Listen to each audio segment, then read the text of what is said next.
So makita natin dito na in the day of Pentecost, yan, nag-gather ang mga disciples, mga anak ng Diyos doon sa isang place. Ha? Sabi niya dito, na may bumaba, na tongues, parang tongues of fire. Asa nga diya nagdidildila nga. Rest on them. Okay? And they were filled with the Holy Spirit. And they spoke in tongues. Yeah. Hallelujah! Yan ang first na talagang napuno sila ng Espiritu Santo. Remember yung sabi ng Panginoon, wait first. Ma-feel mo na kayo ng Holy Spirit bago you go. Yeah? Yan. And next verse, please. Next slide. Okay. They saw that seemed to be tongues of fire that separated and came to rest on each one of them. Ha? Kita nila yung parang apoy na talagang bumaba para sa bawat isa sa kanila at napuno sila napuspos sila ng banal na espiritu. Okay. Next verse.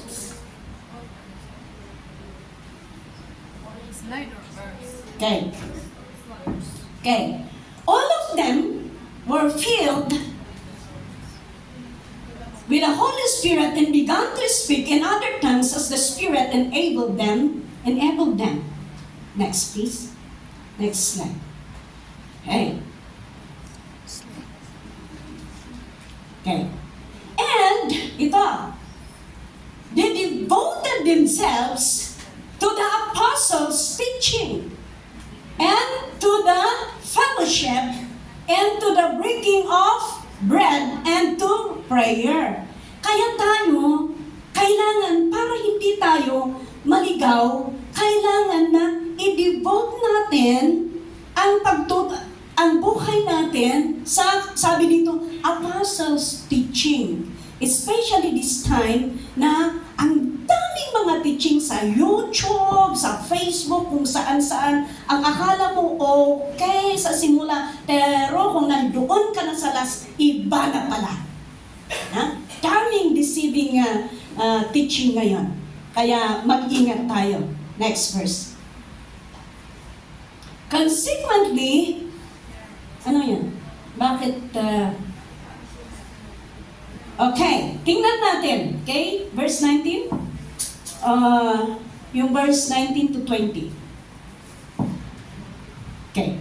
Consequently, you are no longer foreigners and aliens, but fellow citizens with God's people and members of God's household. So makita natin dito, God's household, ibig sabihin, there is really a family.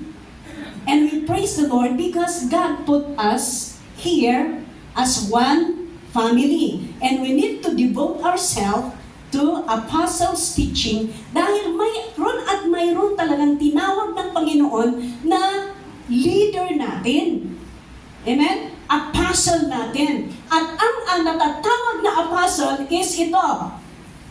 Built on the foundation of the apostles and prophets, with Christ Jesus Himself as the chief cornerstone. Kaya ang isang simbahan, ang foundation nito, na-build up ito, ng foundation is apostles and prophets.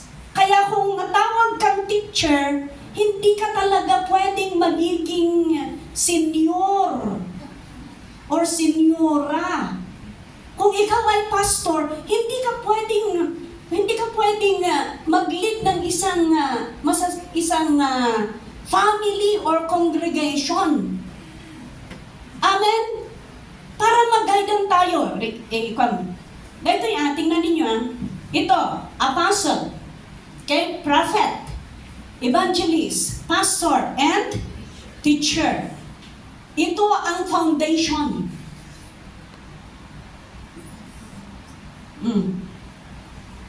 Yan. Apostles and prophets. Evangelists or Yan pala, hindi foundation. Kaya yan ang guide natin. And we cannot deny that God had chosen our bishop as an apostle of this church.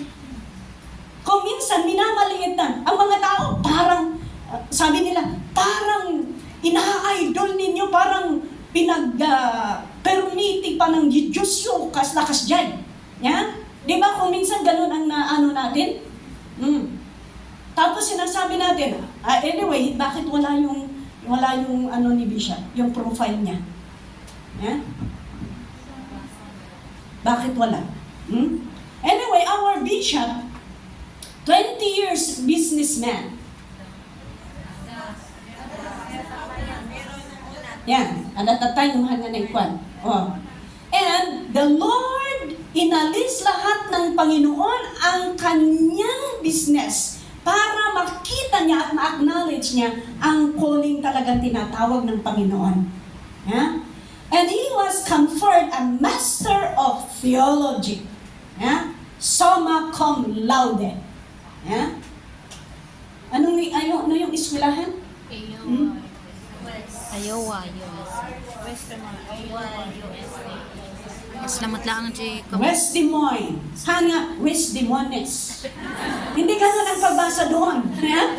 Kasi kung if you have chance na magbasa sa profile ni Bishop, West Des Moines, hindi West Des Moines. Hindi ganun. Kasi yan ang kwan. O tingnan pa ninyo ito.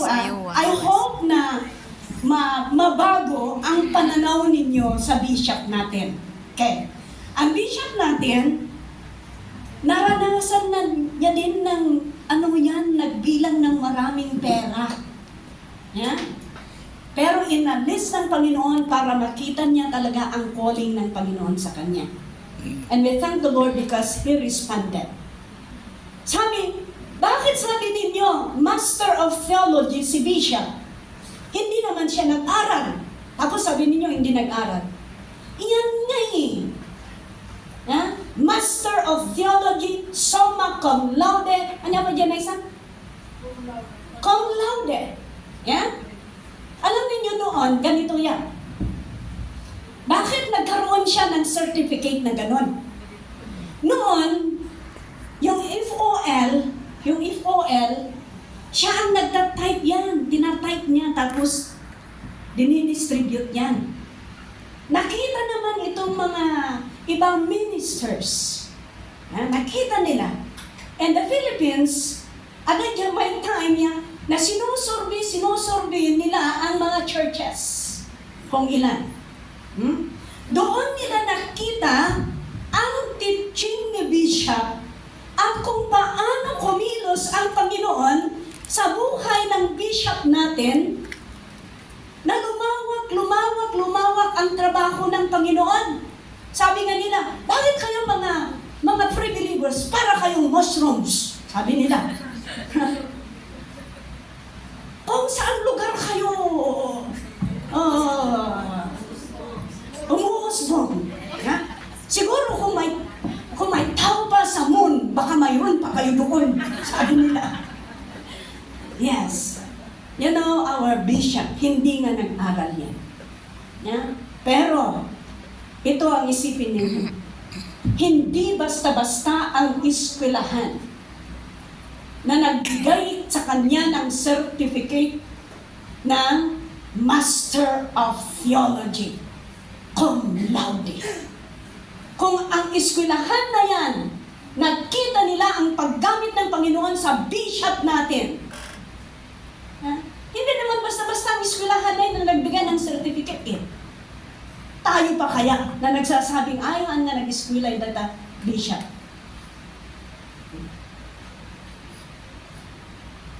Kaya, mabigbigdan kas panagtrabaho ng Panginoon. Recognize even the mataas na eskwelahan ng Bible school na yan.